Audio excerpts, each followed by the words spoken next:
Hello, everyone. Ron here from L.T.L Tutoring Central, and it's story time. This time around, I'm doing a story by Montague Rhodes James. He often goes by M.R. James. And I'm checking with my notes here. He was born in 1862, died in 1936. He was an English medievalist scholar and author, best remembered for his ghost stories, which are considered by many critics as the finest in the English language and widely influential on modern horror. So that'll be interesting if you're interested in horror or scary stories or ghost stories. I certainly am, or at least the better ones. There's a lot of poor ones written, but there's a lot of really good ones too. He's noted for his use of realism and dry humor to ground the stories in contrast with the supernatural elements. So we'll be looking for that as we read through this story. This story is called Lost Hearts. That sounds interesting to me anyway. Just before we head into the story, if you don't mind hitting that subscribe button, it helps the channel a lot. Also, liking videos helps and commenting. I read all of your comments. I answer all of them, I believe. I try to anyway, unless one slips through. So yeah, keep that coming. But the most important thing is hit that subscribe, and clicking on all the notifications also helps. Thank you very much to everyone who has subscribed to the YouTube channel. Now, a couple of notes before I go in. This is the first time I'm read this story myself. I haven't read it before. I'm recording it on a Zoom platform. So I will be trying to read through the whole story. And it's a fairly long, short story compared to some of the others that I've done, which are only a few pages. I think this one's about 11. So I will probably make mistakes as we go through, especially as a first time read. I might mess up some names or words, pronunciation, and I'll do my best. And if it's really bad, I'll try to self-correct during the story. So it might not be the smoothest read of a story that you've ever heard. In fact, I would almost guarantee that. However, the advantage is that's the first time I'm seeing it too, so we'll be able to experience it together and see what we can draw out of it. It might be particularly important since it's a ghost story. I think it's a ghost story anyway. Right, I just need to share my screen here so I can pull up the story. And that way you can follow along if you want to, or you can just sit back and listen to the story. It's up to you. Lost Hearts by M.R. James. It was, as far as I can ascertain, in September of the year 1811 that a post-chaise drew up before the door of Aswarby Hall in the heart of Lincolnshire. The little boy, who was the only passenger in the chaise, and who jumped out as soon as it had stopped, looked about him with the keenest curiosity during the short interval that elapsed between the ringing of the bell and the opening of the hall door. He saw a tall, square, red brick house built in the reign of Anne. A stone-pillared porch had been added in the purer classical style of 1790. The windows of the house were many, tall, and narrow, with small panes and thick white woodwork. A pediment pierced with a round window crowned the front. There were wings to right and left, connected by curious glazed galleries, supported by colonnades with the central block. These wings plainly contained the stables and offices of the house. Each was surmounted by an ornamental cupola with a gilded vane. An evening light shone on the building, making the window panes glow like so many fires. Away from the hall in front stretched a flat park studded with oaks and fringed with firs, which stood out against the sky. The clock in the church tower, buried in trees on the edge of the park, only its golden weathercock catching the light, was striking 6, and the sound came gently beating down the wind. It was altogether a pleasant impression, though tinged with the sort of melancholy appropriate to an evening in early autumn that was conveyed to the mind of the boy who was standing in the porch waiting for the door to open to him. The post-chaise had brought him from Warwickshire, where some 6 months before he had been left an orphan. Now, owing to the generous offer of his elderly cousin, Mr. Abney, who had come to live at Aswarby, the offer was unexpected because all who knew anything of Mr. Abney looked upon him as a somewhat austere recluse, into whose steady-going household the advent of a small boy would import a new and, it seemed, incongruous element. The truth is that very little was known of Mr. Abney's pursuits or temper. The professor of Greek at Cambridge had been heard to say that no one knew more of the religious beliefs of the latter pagans than did the owner of Aswarby. Certainly his library contained all the then available books bearing on the mysteries, the Orphic poems, the worship of Mithras, and the Neoplatonists. In the marble-paved hall stood a fine group of Mithras slaying a bull, which had been imported from the Levant at great expense by the owner. He had contributed a description of it to the Gentleman's Magazine, and he had written a remarkable series of articles in the Critical Museum on the superstitions of the Romans of the Lower Empire. He was looked upon, in fine, as a man wrapped up in his books, and it was a matter of great surprise among his neighbors that he should ever have heard of his orphan cousin, Stephen Elliott, much more that he should have volunteered to make him an inmate of Aswarby Hall. Whatever may have been expected by his neighbors, it is certain that Mr. Abney, the tall, the thin, the austere, seemed inclined to give his young cousin a kindly reception. The moment the front door was opened, he darted out of his study, rubbing his hands with delight. "How are you, my boy? How are you? How old are you?" said he. "That is, you are not too much tired, I hope, by your journey to eat your supper." "No, thank you, sir," said Master Elliot. "I am pretty well." "That's a good lad," said Mr. Abney. "And how old are you, my boy?" It seemed a little odd that he should have asked the question twice in the first 2 minutes of their acquaintance. "I'm 12 years old next birthday, sir," said Stephen. "And when is your birthday, my dear boy? 11th of September, eh? That's well. That's very well. Nearly a year hence, isn't it? I like I like to get these things down in my book. Sure it's 12? Certain?" "Yes, quite sure, sir." "Well, well, take him to Mrs. Bunch's room, Parks, and let him have his tea, supper, whatever it is." "Yes, sir," answered the staid Mr. Parks, and conducted Stephen to the lower regions. Mrs. Bunch was the most comfortable and human person whom Stephen had as yet met in Aswarby.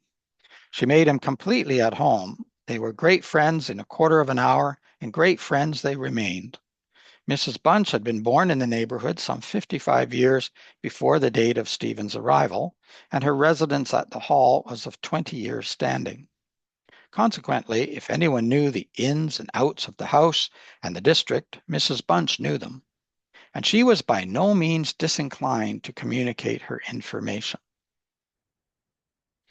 Certainly there were plenty of things about the Hall and the Hall's gardens which Stephen, who was of an adventurous and inquiring turn, was anxious to have explained to him. Who built the temple at the end of the Laurel Walk? Who was the old man whose picture hung on the staircase, sitting at a table, with a skull under his hand?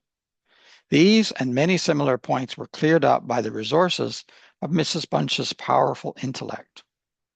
There were others, however, of which the explanations furnished were less satisfactory. One November evening, Stephen was sitting by the fire in the housekeeper's room, reflecting on his surroundings. "Is Mr. Abney a good man, and will he go to heaven?" he suddenly asked, with the peculiar confidence which children possess in the ability of their elders to settle these questions, the decision of which is believed to be reserved for other tribunals. "Good? Bless the child," said Mrs. Bunch. "Master's as kind a soul as ever I see. Didn't I never tell you of the little boy as he took in out of the street, as you may say, this 7 years back, and the little girl 2 years after I first come here?" "No, do tell me all about them, Mrs. Bunch. Now, this minute." "Well," said Mrs. Bunch, the little girl I don't seem to recollect so much about. I know master brought her back with him from his walk one day, and gave orders to Mrs. Ellis, as was housekeeper then, as she should be took every care with. And the poor child hadn't no one belonging to her. She telled me so her own self. And here she lived with us A matter of 3 weeks it might be, and then whether she were something of a gypsy in her blood or whatnot, but one morning she out of her bed afore any of us had opened an eye, and neither track nor yet trace of her have I set eyes on since.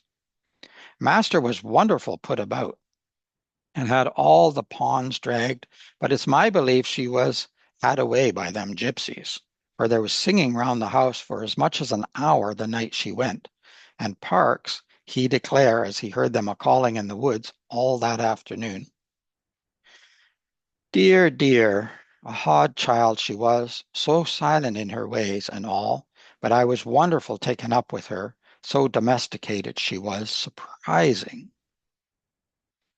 Okay, I'm stopping at this for reading the story just for a minute to make a couple of comments. One is the way Mrs. Bunch talks is a sort of dialect of that area or whatever, I suppose. That's why I tripped up on some of the sentence structure is a little bit different. The wording is a little bit different there. Also, note how well the author, Montague Rhodes James, is using imagery and the way that he describes not only people, but the setting when they first came in. It's really quite amazing. I'm getting a very good picture, which is a bit challenging for me trying to read this on video on the camera, but I'm still getting it even through that. So I know that if I were sitting back relaxing and certainly a second read, I would really get amazing pictures in my mind of what's happening here. All right, I'm just going to scroll up a little bit. Okay, back to the story. And what about the little boy? Said Stephen. Ah, that poor boy, sighed Mrs. Bunch. He were a foreigner, Jevany, he called himself, and he come a tweaking his urdy-gurdy round and about the drive one winter day, and master 'ad him in that minute, and asked all about where he came from, and how old he was, and how he made his way, and where was his relatives, and all as kind as heart could wish. But it went the same way with him. They're a hunruly lot, them foreign nations, I do suppose, and he was off one fine morning just the same as the girl. Why he went and what he done was our question for as much as a year after, for he never took his urdy-gurdy, and there it lays on the shelf. The remainder of the evening was spent by Stephen in miscellaneous cross-examination of Mrs. Bunch, and in efforts to extract a tune from the hurdy-gurdy. That night he had a curious dream. At the end of the passage, at the top of the house in which his bedroom was situated, there was an old disused bathroom. It was kept locked, but the upper half of the door was glazed, and since the muslin curtains which used to hang there had long been gone, you could look in and see the lead-lined bath affixed to the wall on the right hand with its head towards the window. On the night of which I am speaking, Stephen Elliott found himself, as he thought, looking through the glazed door. The moon was shining through the window, and he was gazing at a figure which lay in the bath. His description of what he saw reminds me of what I once beheld myself in the famous vaults of St. Michan's Church in Dublin, which possess the horrid property of preserving corpses from decay for centuries. A figure inexpressibly thin and pathetic, of a dusty leaden color, enveloped in a shroud-like garment, the thin lips crooked into a faint and dreadful smile, the hands pressed tightly over the region of the heart. As he looked upon it, a distant, almost inaudible moan seemed to issue from its lips, and the arms began to stir. The terror of the sight forced Stephen backwards, and he awoke to the fact that he was indeed standing on the cold boarded floor of the passage in the full light of the moon. With a courage which I do not think can be common among boys of his age, he went to the door of the bathroom to ascertain if the figure of his dream was really there. It was not, and he went back to bed. Mrs. Bunch was much impressed next morning by his story, and went so far as to replace the muslin curtain over the glazed door of the bathroom. Mr. Abney, moreover, to whom he confided his experiences at breakfast, was greatly interested and made notes of the matter in what he called his book. The spring equinox was approaching, as Mr. Abney frequently reminded his cousin, adding that this had had been always considered by the ancients to be a critical time for the young, that Stephen would do well to take care of himself and to shut his bedroom window at night, and that Censorinus had some valuable remarks on the subject. Two incidents that occurred about this time made an impression upon Stephen's mind. So I'll stop reading the story for a second to make a couple of comments. Great building of suspense. We get now. When I'm recording this, it's 2024, so we've had the advantage probably of reading many ghost stories, watching many scary or ghost or horror movies and things. So you have to remember this was written quite some time ago, and so a lot of the tropes and things that we're accustomed to now were still relatively new. But I think it stands up very, very well to today. This building of suspense and the spooky idea of a young child peering through a window and seeing something like that. All right, back to the story. The first was after an unusually uneasy and oppressed night that he had passed, though he could not recall any particular dream that he had had. The following evening, Mrs. Bunch was occupying herself in mending his nightgown. Gracious me, Master Stephen, she broke forth rather irritably. How do you manage to tear your nightdress all to flinders this way? Look here, sir, what trouble do you give to poor servants that have to darn and mend after you? There was indeed a most destructive and apparently wanton series of slits or scorings in the garment which would undoubtedly require a skillful needle to make good. They were confined to the left side of the chest, long, parallel slits, about 6 inches in length, some of them not quite piercing the texture of the linen. Stephen could only express his entire ignorance of their origin. He was sure they were not there the night before. But, he said, Mrs. Bunch, they are just the same as the scratches on the outside of my bedroom door, and I'm sure I never had anything to do with making them. Mrs. Bunch gazed at him open-mouthed, then snatched up a candle, departed hastily from the room, and was heard making her way upstairs. In a few minutes she came down.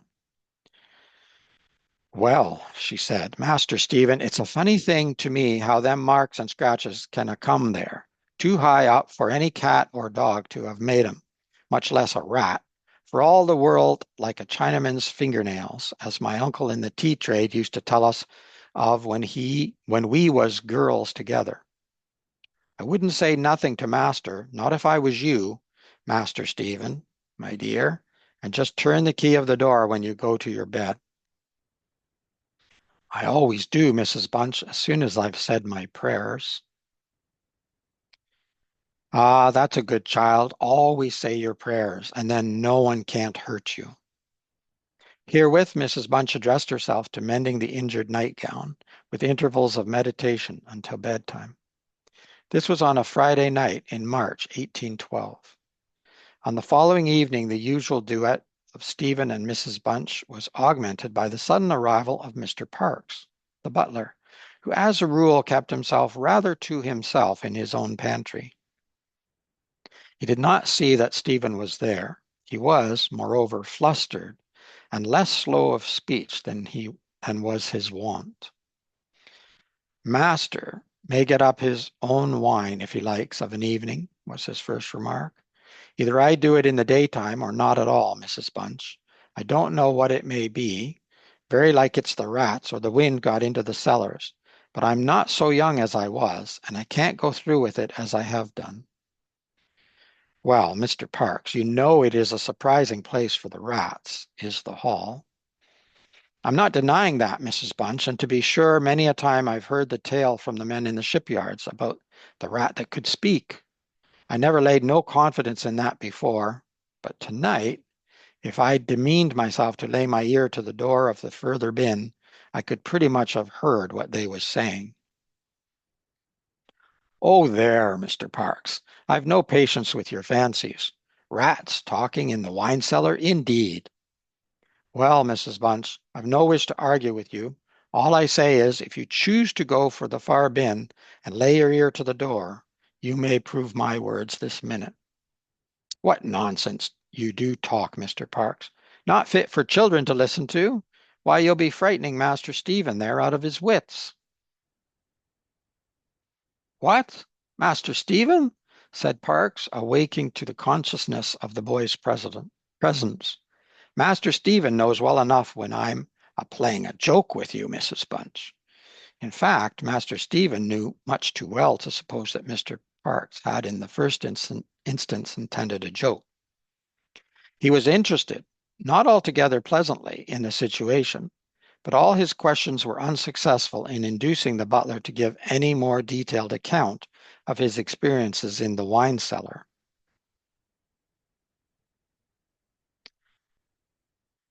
We have now arrived at March 24, 1812. It was a day of curious experiences for Stephen, a windy, noisy day which filled the house and the gardens with a restless impression. As Stephen stood by the fence of the grounds and looked out into the park, he felt as if an endless procession of unseen people were sweeping past him on the wind, borne on resistlessly and aimlessly, vainly striving to stop themselves, to catch at something that might arrest their flight and bring them once again into contact with the living world of which they had formed a part. After luncheon that day, Mr. Abney said, "Stephen, my boy, do you think you could manage to come to me tonight as late as 11 o'clock in my study? I shall be busy until that time, and I wish to show you something connected with your future life, which it is most important that you should know. You're not to mention this matter to Mrs. Bunch, nor to anyone else in the house, and you had better go to your room at the usual time." Here was a new excitement added to life. Stephen eagerly grasped at the opportunity of sitting up till 11 o'clock. He looked in at the library door on his way upstairs that evening and saw a brazier, which he had often noticed in the corner of the room, moved out before the fire. An old silver-gilt cup stood on the table, filled with red wine, and some written sheets of paper lay near it. Mr. Abney was sprinkling some incense on the brazier from a round silver box as Stephen passed, but did not seem to notice his step. The wind had fallen, and there was a still night and a full moon. At about 10 o'clock, Stephen was standing at the open window of his bedroom, looking out over the country. Still as the night was, the mysterious population of the distant moonlit woods was not yet lulled to rest. From time to time, strange cries, as of lost and despairing wanderers, sounded from across the mere. They might be the notes of owls or water birds, yet they did not quite resemble either sound. Were not they coming nearer? Now they sounded from the nearer side of the water, and in a few moments they seemed to be floating about among the shrubberies. Then they ceased. But just as Stephen was thinking of shutting the window and resuming his reading of Robinson Crusoe, he caught sight of two figures standing on the gravel terrace that ran along the garden side of the hall. The figures of a boy and girl, as it seemed. They stood side by side, looking up at the windows. Something in the form of the girl recalled irresistibly his dream of the figure in the bath. The boy inspired him with more acute fear. Whilst the girl stood still, half smiling, with her hands clasped over her heart, the boy, a thin shape with black hair and ragged clothing, raised his arms in the air with an appearance of menace and of unappeasable hunger and longing. The moon shone upon his almost transparent hands, and Stephen saw that the nails were fearfully long and that the light shone through them. As he stood with his arms thus raised, he disclosed a terrifying spectacle. On the left side of his chest there opened a black and gaping rent, and there fell upon Stephen's brain, rather than upon his ear, the impression of one of those hungry and desolate cries that he had heard resounding over the woods of Oswerby all that evening. In another moment, this dreadful pair had moved swiftly and noiselessly over the dry gravel, and he saw them no more. Inexpressibly frightened as he was, he determined to take his candle and go down to Mr. Abney's study, for the hour appointed for their meeting was near at hand. The study or library opened out of the front hall on one side, and Stephen, urged on by his terrors, did not take long in getting there. To effect an entry was not so easy. It was not locked, he felt sure, for the key was on the outside of the door as usual. His repeated knocks produced no answer. Mr. Abney was engaged. He was speaking. What? Why did he try to cry out? And why was the cry choked in his throat? Had he, too, seen the mysterious children? But now everything was quiet, and the door yielded to Stephen's terrified and frantic pushing. On the table in Mr. Abney's study, certain papers were found which explained the situation to Stephen Elliott when he was of an age to understand them. The most important sentences were as follows.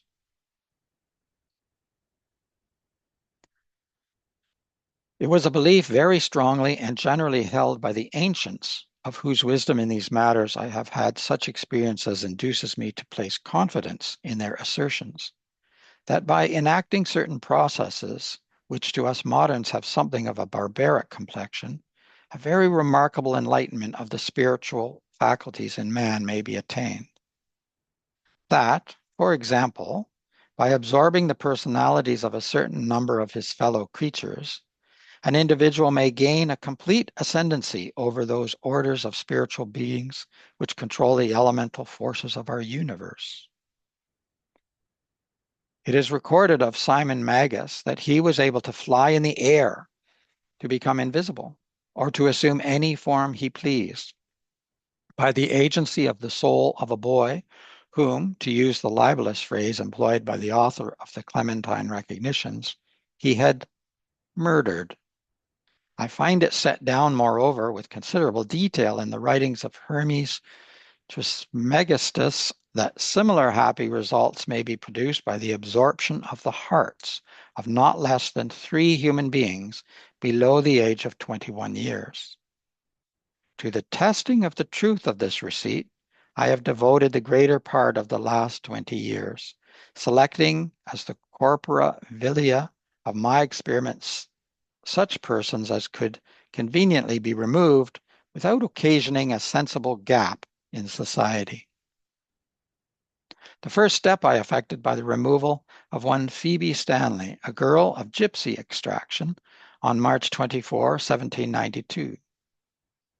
The second by the removal of a wandering Italian lad named Giovanni Paoli on the night of March 23, 1805.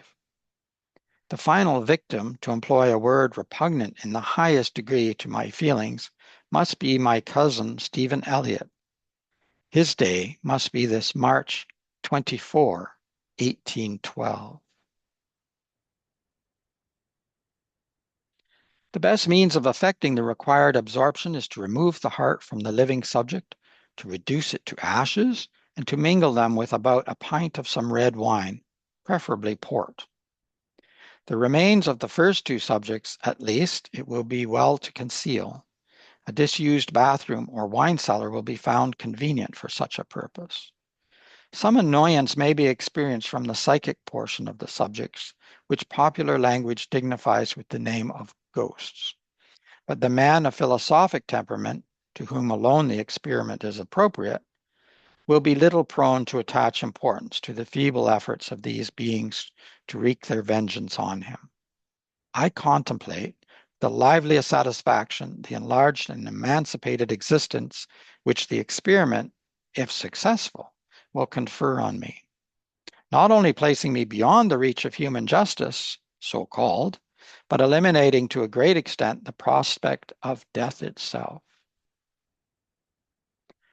Mr. Abney was found in his chair, his head thrown back, his face stamped with an expression of rage, fright, and mortal pain. In his left side was a terrible lacerated wound exposing the heart.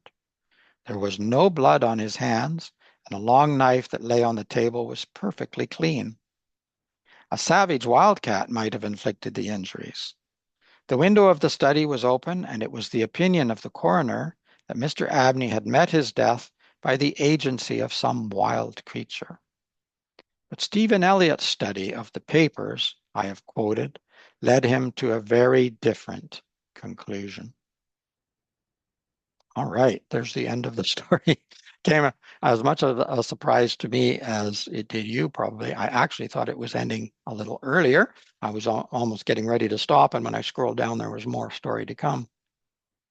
So we have a very fairly long almost explanation, but of course not thoroughly. You can draw your own conclusion to some extent. I have in my mind an idea of what probably happened, which I think is likely along the lines of what Stephen Elliott, the boy here, 11, almost 12, was thinking, but maybe I'm wrong. I have no way of asking Stephen.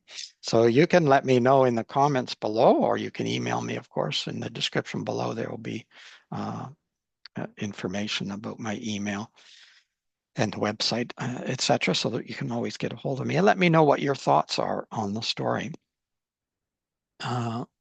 Let me just scroll back a little bit and see if there's a lot of information that he found here that sort of ties up a lot of the story. And at first I was thinking maybe that's not so great because it takes away from some of your imagination, but it doesn't completely. So it still does leave it open. I like the idea of this you know, and we've sort of seen things since then, and maybe there were some before this, I don't know, although this is a fairly early story, but the idea that if you absorb, and certainly in other cultures, and if he was a medievalist scholar, and he, the author, I mean, would be very aware that, in many cultures, it was thought that if you ate a person's heart, you would gain their strength, or maybe some of their other qualities that you wanted to gain from them. So there's that kind of sense here that by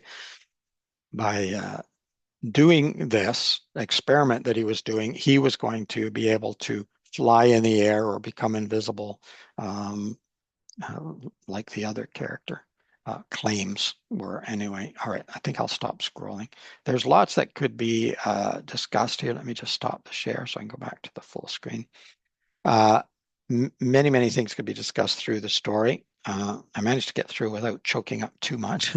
So that's lucky because I've been coughing a lot for a very long time now. So I'm trying to resolve that issue. But I managed to get through not too badly. Let me know what you think of the story. Let me know of the ending. What do you think happened? And were you surprised? Did you think that Stephen was going to meet his demise, and what might happen to him moving forward? It's all open for discussion.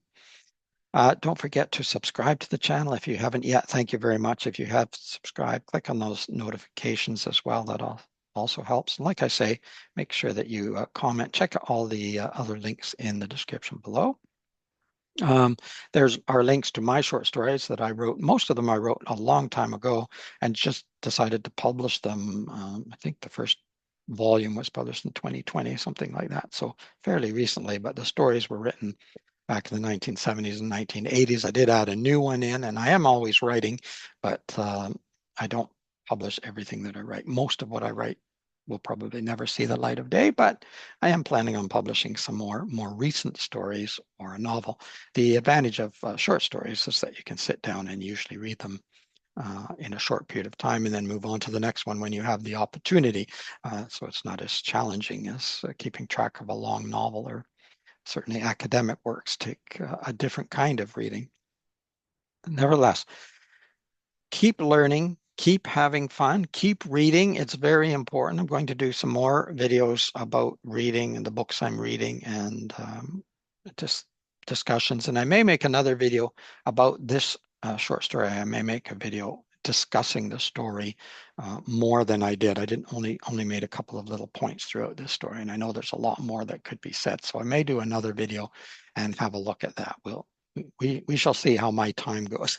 But in the meantime, keep learning, keep having fun. It is Ron from L.T.L Tutoring Central, and I am looking actually for the stop recording. Bye bye for now.